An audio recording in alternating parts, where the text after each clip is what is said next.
Good evening, hello, welcome, good afternoon, good day, good morning, wherever you are on planet Earth. It's great that you are with us today for another episode of Livestream Insiders. It is episode 111, which, you know what, Krishna, thinking back to the old days of Periscope and Up Your Periscope, where I used to do my little training live sessions, and 111 was often what I used. 3 little periscopes poking out of the water there. But here on Livestream Insiders, we talk about Periscope, about Twitter Live, we talk about Facebook Live, we talk about Be Live, we talk about a whole gamut of live streaming apps and options and tricks and tips and techniques and tools and presentation and production as well. The latter of those, the presentation and production, kind of my kind of area, if you like, and Krishna is the person who really has her finger on the pulse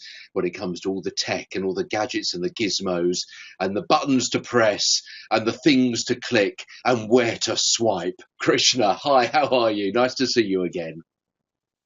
Well, talking about places to swipe and things to do, I was caught out just now.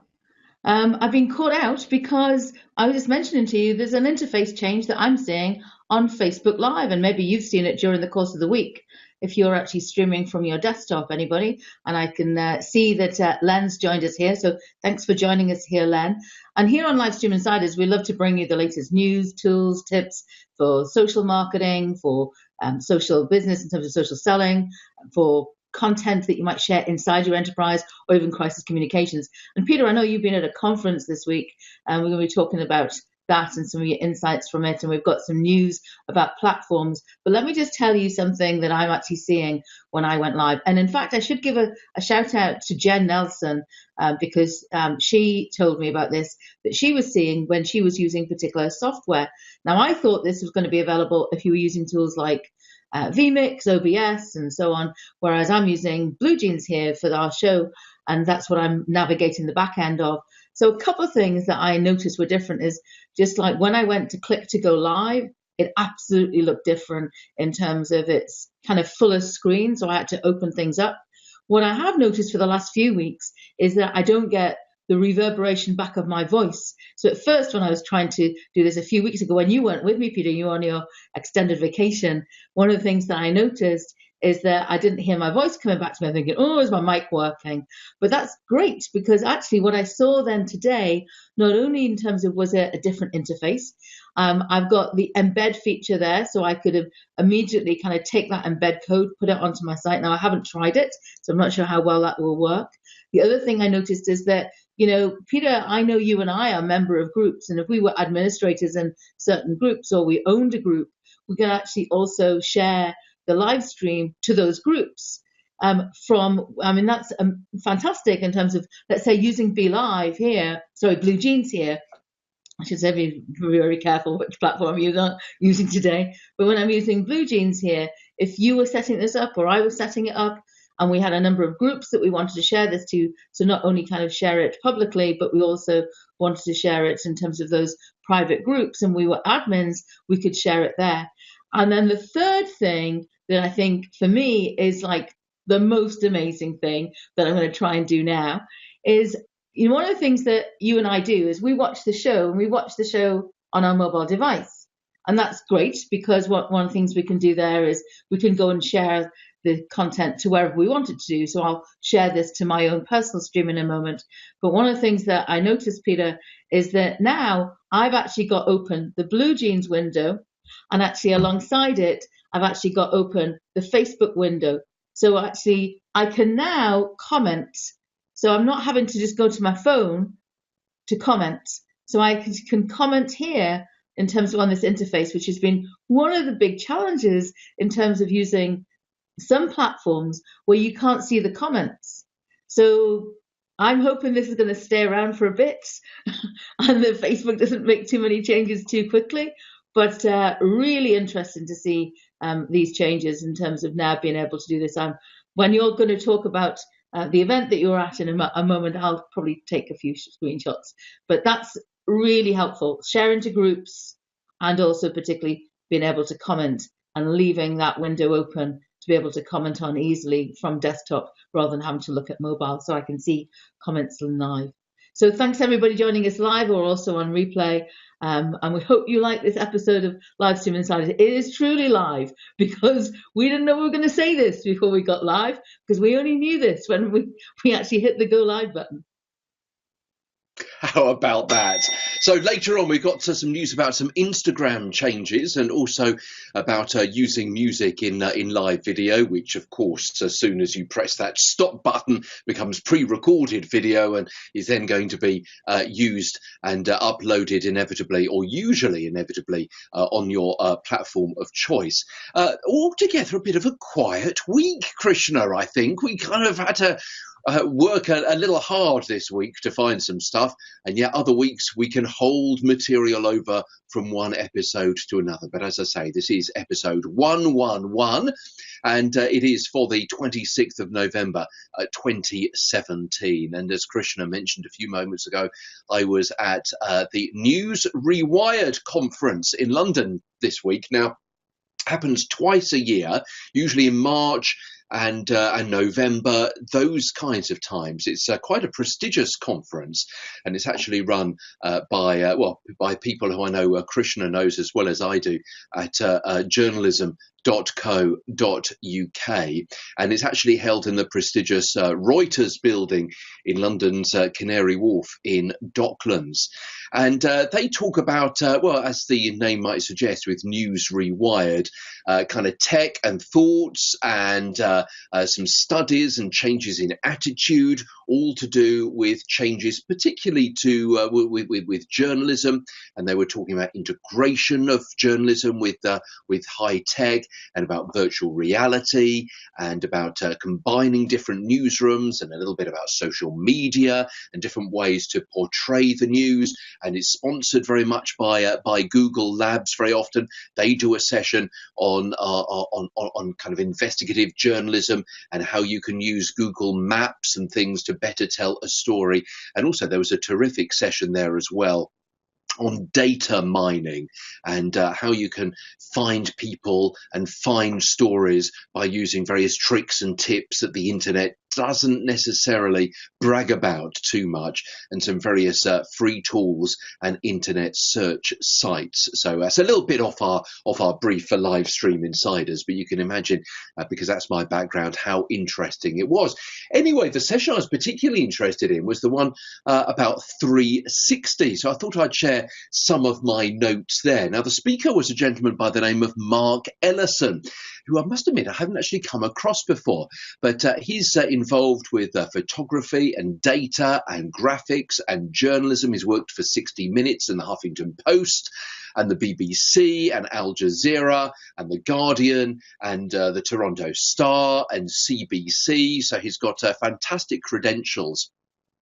And he was talking us through with some case studies, with some video about how he uses 360, which was really interesting, and telling us about how 360 helps you tell a more interesting, more immersive, more emotive, more perhaps empowering story, because people can actually essentially take control of the screen, take control of the stream, and choose where they are going to be looking, either with a swipe of the screen or with a swipe of the mouse. And of course, it can all be either pre-recorded or live through YouTube or Facebook or Periscope or several other apps as well, which are integrated. And he was giving us some really interesting kind of user studies about travel, which, of course, a lot of us have used before, of course. Things like, perhaps go to Trafalgar Square or in a museum and that kind of thing, and either put up a 360 camera and you let people kind of scroll around the screen when it's static, or to walk around with it, or house sales where you're more likely to be walking around, perhaps with a 360 on the end of a selfie stick or something like that. Now, What Mark was particularly doing was using it for recorded, although he did talk about 360 live as well, but mainly recorded because it became part of an overall film that he was doing, or a series of films. He's particularly interested in what goes on in Africa and telling the stories of things like poverty and education, the danger of mosquitoes, gold mining by young children if they're not able to go to school, and that kind of thing. And he set up a 360 camera on the front of a bike. I think it was a doctor who was going from village to village on a bicycle, and the 360 camera was on the front of his bike as he came into the village, and you're able to just scroll around and move around. Another 360 camera put up in the middle of a school shack, as it was, open sides and grass roof, and also in a pit where kids were digging tiny fragments of gold or diamonds, which was really quite horrific conditions and circumstances there. Anyway, I thought I'd share with you a couple of the screen grabs that I took of his presentation, and here we go. So we've got these which are coming on screen. He was using a Ricoh Theta S, for example. He always said, try and have a backup camera as well if you possibly can, just maybe a basic camera. It doesn't necessarily have to be a 360. Have a tripod, but also he was mentioning a light stand is often better because it's not quite as big, it's not quite as dramatic, therefore it's easier to hide underneath the camera. When people are doing that 360 and swiping down underneath, I don't see a massive tripod stand there as well. He was also talking about perhaps having some kind of stabilizer and the monkey grips, so they're better able to actually fix a 360 camera or whatever is around if you can't use a tripod or a light stand in those kinds of circumstances, so maybe on a tree or a railing or something of that nature. Possibly having a separate audio recorder, pointing out again something that we've talked about on the program before, that one of the problems with 360 cameras, as indeed one of the problems with mobile phone audio recorders and microphones, is they aren't very good. So perhaps having a separate audio recorder there, number 6 or number 9, having a wireless mic as well, and then stitching the audio and the video together after the fact. Light sources, and we'll come to that again in the next slide in a few seconds' time. He was using things as basic as fairy lights or even candles, just to take out a little bit of the dark shadows, perhaps in someone's room, that kind of thing. Duct tape, never go anywhere without that. I have a bag of bits of kit, and I certainly have duct tape with me all of the time. External hard drives and portable power bars virtually go for themselves and speak for themselves, really. But also he was talking about shooting. We've got another slide that Mark was able to share with us of that. And what was really interesting was when he went to the mine and he was doing some 360, and he brought out his camera and he brought out his Ricoh Theta, and people were really concerned. They were very worried because they didn't know what this 360 camera was. And they were worried that he may be some kind of official and maybe either recording them and the kind of work they were doing, or maybe doing some kind of survey, geographical survey of the material, of the ground. And they were very, very concerned. So in that particular circumstance, he was able to show them specifically what he was doing so that they were able to be a little bit more reassured. So let's have a look at the second slide, and you'll see that community awareness is number 1 there.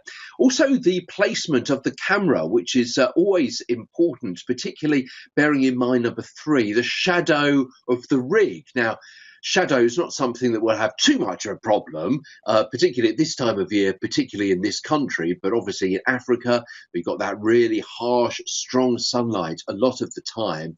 And even if you're able to hide yourself, for example, then you may have a problem hiding the actual shadow of the tripod or the stand that you are using. And talking about the shadows and the sun, those stitch lines, don't forget that the camera itself is at the front and the back, and everything is being stitched at the sides, left and right. So he was saying, try and actually have the sun at a stitch line so it's less obvious. And he was saying that is one of the things that he kind of worked out from trial and error. And after all, 360 cameras are still reasonably new. But try and have the focus, so the hut or the gold mine or the people digging, that kind of thing, either front or back, front and centre or back and centre. Again, proximity to the subjects and the action. If anyone gets more than about a metre away from you, a metre closer than, let me rephrase that. If they come closer than a metre towards the camera, then things are going to starting to get a little bit fuzzy and a little bit grainy. And of course, the same thing goes for too far away. So you've got to try and get that sweet spot somewhere between 1 and about 6 meters or so. Really is that sweet spot there. Camera height, try and have it, because you're trying to give the view of the person who's sitting at home, seen through the eyes of the person who's there, or the camera that's there. So always try and have that 360 camera at your eye height, not too high, not too low, because otherwise it is just not realistic. Test before you roll, he was saying, doing that live view and taking a few stills as well, which we touched on a few moments ago, and also find a good hiding spot. So he said there should be some outtakes of people rushing behind trees or that kind of thing, or behind in a ditch or whatever. Of course, he had the advantage of being able to take himself out because he was doing it recorded, and he was able to edit himself out at the beginning and the end of a shot where he rushed away and then rushed back towards the camera. But he said another good point about about having a camera in the shadows, actually having it standing in the shadows, is it's easier to hide the camera, and it's easier for you to hide as well, particularly if you've got a tree nearby.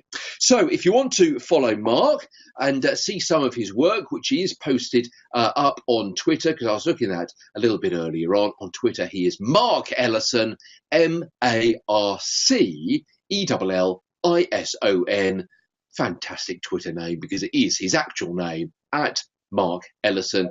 He's based in Glasgow in Scotland, and as I say, it's well worth you following and seeing what he does. So a few notes from the News Rewired 360 session there, which was held at Canary Wharf in London at the Reuters building last Wednesday. Well, thank you so much for everybody joining us here. We've got lots of thumbs up and likes for your content there, Peter. I think people really appreciated those insights from the event. And I should also say hello to anybody who's here, who's watching as a result of the event that I was at the beginning of the week, in terms of doing some workshops about live video and social business. So if you're joining as a result of that, that's great to have you here. We really appreciate you being here. Coming up later on, I'm going to be talking about an update to a platform that you may not have been using for live streaming, but it's a platform you can use from desktop. But for now, my bit of news that I want to share with you is Instagram news, Instagram live news. So I know, for example, that Sabrina, who's here watching the show and is a great member of the community here, always very generous in terms of interacting with us. She's a big one for using Periscope and also Instagram. And one of the things that she'll probably have already tested is this new feature that's come out in terms of what you can do with Instagram Live. So if you're using Instagram Live stories, you might remember that a little while ago we talked about the fact that you can now have 2 people on your live stream, because Instagram stories is in portrait. There's yourself and also your guest with you. Well, the feature that we've actually got now that's been released is actually the fact that you can actually, as you're watching a stream and you're a friend of that person, or you connect to that person and that account, you actually can request to join them. So let's say, for example, I'm having a conversation here, and then I ask a question, then somebody might put in a request to say, oh, I want to join you. So I might say something like, we'd love to know about how you're using this new feature that we're talking about today. Or have you been at the space? Or what great deals did you get this weekend in terms of, perhaps you've just been fed up with them, in terms of Black Friday and Cyber Monday? What deals? These are the things that I've been purchasing, or I'm actually looking to offer if it was a business perspective, and actually what are the things that you're interested in? Or here's something I've got, and come in and ask you questions. So now what you can do is you can actually request to go live in terms of, and what will happen then is that as the broadcaster, you'll actually be able to see a little notification that has come up. You'll be able to see how many people have come up. You'll be able to accept or deny those requests. And so that's a nice feature, I think, in terms of if you're going to experiment with Instagram live stories. It's something that you actually might want to test out. And Sabrina, thanks so much. I can see that you're saying that you'll always be here and that you've actually been using this. And Patricia's also got a thought here for us in terms of somebody she's following had a post where you could switch and go to their latest YouTube video. You thought that was amazing. Yeah, Patricia, I think that's probably because that person, do check them out, but I think that's probably because they've got more than 10,000 followers. So if your Instagram account has got more than 10,000 followers, you can actually add links, live links to your content, and maybe they actually had done that. So I think that perhaps was one of the things that you were noticing there on their Instagram story. But let us know if that was somebody who had quite a significant following, and perhaps that was on an Instagram story versus actually being a live video. Be interesting to see how you saw that happening. So if you're using Instagram Live, watch out for that feature. Watch out for people saying that they'd like to join you. I think it's going to make it really powerful in terms of that interactivity. We have that interactivity too if we were using mobile for Facebook. I know some people still don't have the feature, but you can actually bring somebody into your Facebook content in terms of side by side or on your shoulder, or even onto live stories these days. So we could do that. And in fact, if we wanted to here, if we had time, our show was a bit longer, we've done this in the past where we'd put a link out, and one of the things we could do is somebody could come in and join us on their mobile or desktop, in the case of Blue Jeans, to be able to be actually here on screen with us, because we can have up to 9 people on screen at the same time using Blue Jeans. So lots of different ways to make your content interactive. Back to that comment I was making there about Patricia. You were saying the person had 162,000 followers. So yes, because they've got a lot of followers, they get some additional features over on Instagram. Anyway, enough about Instagram Live for the moment. I'll be back a little later on, but we've got something that we're going to be talking about now, which is to do with using music in your live streams. And also this applies also to your video content as well. And I actually just kickstarted this last week because Peter wasn't able to join us. And so here's a 101 really for you if you're looking at actually considering using music in your live streams. And this is really important information. We've talked about this multiple times. If you've been with us in our 2 years plus journey, you'll know that the issues in terms of rights and copyright and all of those things are very, very close to the heart of Peter and myself. So Peter's going to give us some tips about what we can do and also tools that we can use. Over to you, Peter. Absolutely. Before we go into that, I've made a slight mistake. I think I probably need my eyes testing. When I was looking up Mark Ellison's Twitter name, I thought it was obviously Mark Ellison. It's not. You know what? He's got the C there at the end of his first name and the E at the beginning of his second, and it's all in lowercase. Actually, it's Mark E. Ellison. So M-A-R-C-E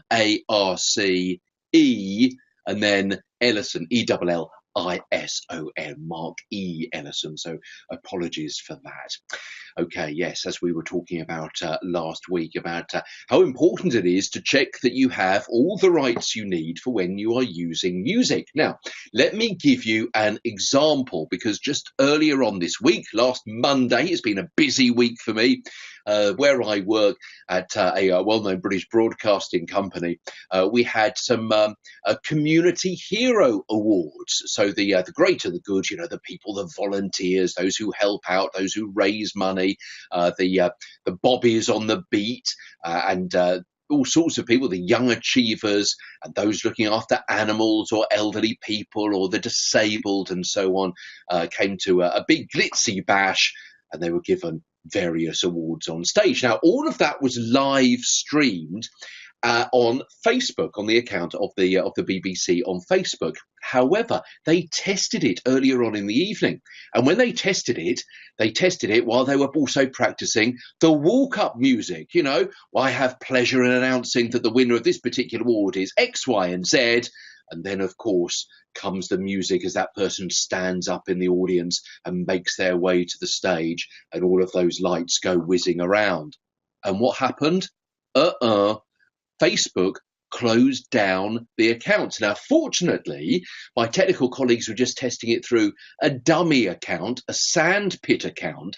But what it did mean is they couldn't do any more testing on that dummy account for the rest of the afternoon and into early evening, because Facebook had identified that music, well-known, popular music, was being used on a Facebook Live. And so the might of the BBC was closed out of that account for, I think it probably is, for a couple of 3 days, unless, of course, we make the same mistake again. And then, of course, there could be big problems. Psst. I suspect we could actually probably give someone a call and ask them to reset it. However, we don't actually want to go through that. And of course, you may not have that opportunity or the ability or the introductions or the know-how or the right number or the right people to speak with. You could just be cut out of your live stream and your Facebook account. You don't want that happening. So do you buy stock music or do you buy royalty-free music? What is the difference? What do those terms mean? And how can you make sure that you get the right kind of music for the right kind of event for your live stream? Whether it's live or whether it's recorded and then put up later, or maybe it's a podcast, you don't want to be caught foul of the law. So stock music is music which is particularly specifically recorded to be licensed for customers for use in radio and television and maybe even podcasts and things like that.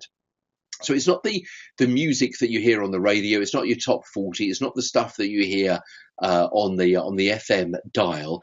It's usually produced by one particular company or a specific company that then releases it into a library of music, which, years ago, radio and TV stations and advertising companies had access to that. And now, of course, you can get access to it as well. And you could buy it and you could use it. But would that be the right thing? Well, come to that in a moment.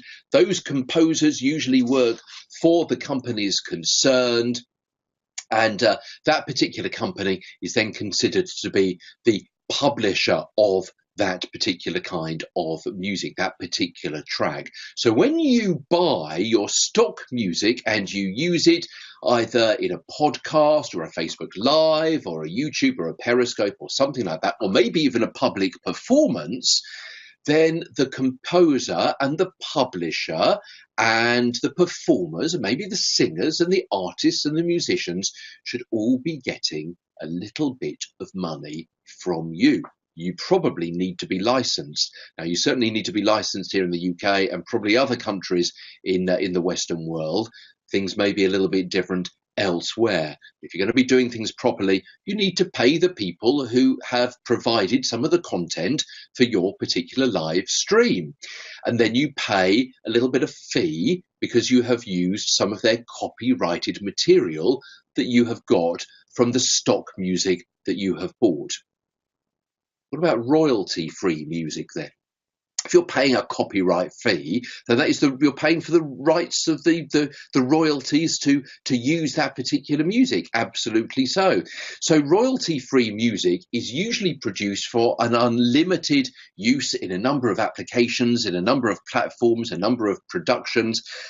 Royalty-free music, sometimes called buyout music, because essentially that is what you are doing. You're buying it once rather than buying it incrementally and paying for every time you use it. So it's unlikely to be an annual license fee. There's unlikely to be any additional clearance or copyright or pages or forms or websites that you've got to fill out and click on.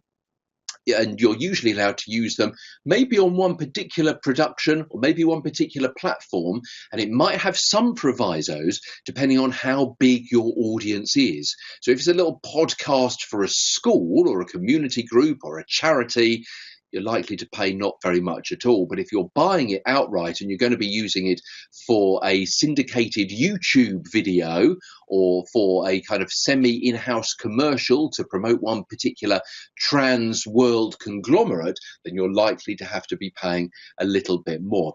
So you get an awful lot of freedom depending on which areas you click on and how much you pay. But you're not allowed to sell it, obviously, onto somebody else for them to use. You haven't actually bought it outright. You don't have to pay a fee for each time you play it. So, pen poised, here are some fantastic sites that you may want to look at. And again, do look at the terms and conditions to make sure that those particular sites are providing music and content you are paying for the use that you want to use it for, and you're allowed to. But you may want to look at things like Audio Hero.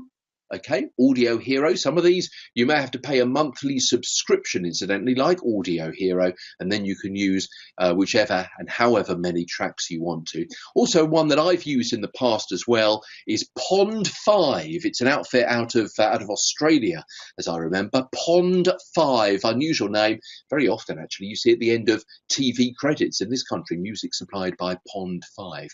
Epidemic Sound is another one that you may want to check out as well. Epidemic Sound, they provide all sorts of library music for films and TV and YouTube content. Stockmusic.com also provides sound effects, so they're quite good if you just want to pay in a spot sound. If you've got one of those play out systems where you just tap a button and a bit of sound, a crash or a zinger or a cow mooing or a dog barking or whatever, a car horn, whatever it happens to be. Stockmusic.com is where you may be able to find that. Podcastmusic.com is another one, and I love the idea. Sound Ideas, what a great name for a music production company. Sound Ideas, and also finally Free SFX. As you might imagine, they are really good for production music and also for sound effects as well. And with Free SFX, as the name might suggest, you don't have to pay a dime. It's absolutely free, royalty-free production music for free. However, you do have to credit freesfx.co.uk for the rights to use that. And of course, you don't have to be a .co.uk domain. You don't have to be in the UK to use that. It could be anywhere else around the world. So, Audio Hero, Pond 5, Epidemic Sound, Stockmusic.com, Podcastmusic.com, Sound Ideas, and Free SFX. Buyer beware. Make sure you read the T's and C's before you give over your credit card details and before you start using the music. But that, of course, hopefully will have you heading off in the right direction.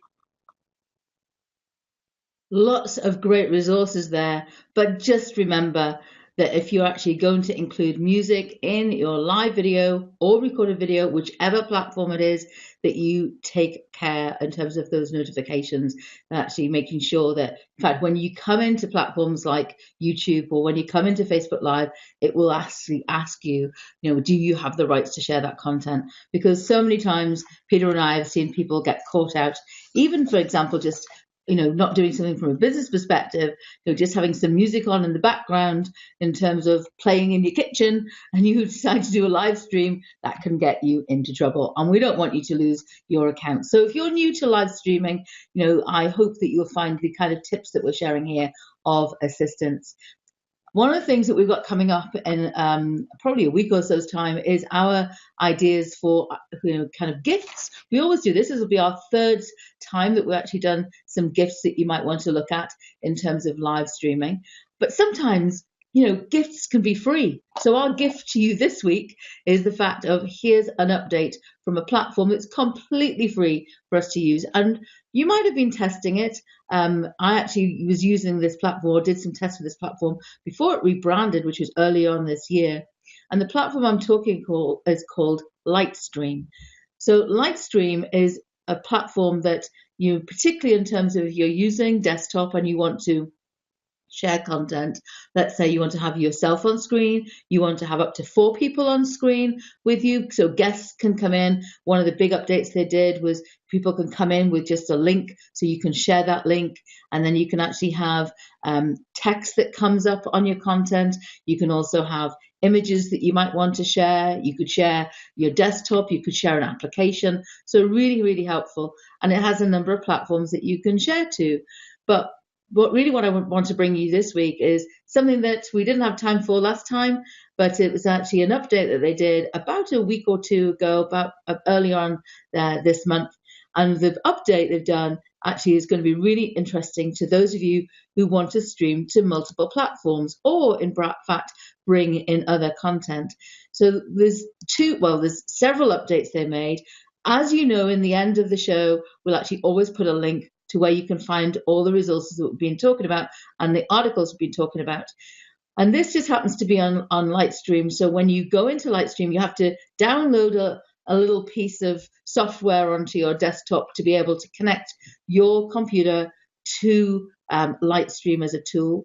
But it works in your browser, and I have to tell you that the quality of the live streaming, actually I've started to see now from it, is actually much better than what it was when I was looking at it, probably beginning of this year. And so one of the things that you'll find is there are 2 things that in particular I want to talk about is rtmp sources. So those of you who are using tools such as OBS, Wirecast, vMix, and other tools such as that, you'll know that actually by using RTM sources, that actually allows you to then to stream to different locations, or to bring content in. So Lightstream have introduced 2 things. One is where you can send any encoder. So let's say I know a lot of people who are using OBS, such as being set up, and they've got all their scenes set up, and you don't want to start to kind of use it again, or kind of set it up in a certain way in terms of with another platform. So you actually can use it to bring that content into Lightstream, and actually then have all the benefits, particularly in terms of guesting somebody in and making that really easy for people to join you. Because I know that OBS can sometimes be a little bit clunky. But what you can do is you can bring OBS or any other encoder into Lightstream to be able to do that. And so you've got opportunities to actually bring that in. But the one that got me particularly excited was the fact that you could actually stream out to anywhere that you want. So in this particular case, this is a screenshot of actually where I was doing a test stream. You can see all my scenes at the bottom, but up on the top right, what you'll see is in this case I was streaming to Facebook, and I could stream to a group. I could stream to my profile. I could stream to a business page. But in this particular case, I was doing a private stream to do some tests to see how this worked. And there you see the option for me to actually connect other channels. So for example, I could go from Lightstream, I could go to YouTube, but I also could go to other places as well by using rtmp, because what I could do is connect to a free account at restream.io. So that's restream.io. And if I connect to there, then they could allow me, for example, to connect to a multiple number of channels. They do have a paid for plan, and I can also tell you, if you're interested in the plan, they've actually got special offers on this weekend, with it being Thanksgiving weekend, with the Black Friday and Cyber Monday. So I think that's still running as of now, when we're actually streaming on the 26th of November. And it's very, very attractive pricing, I have to tell you, when I looked at it. But you can do it for free.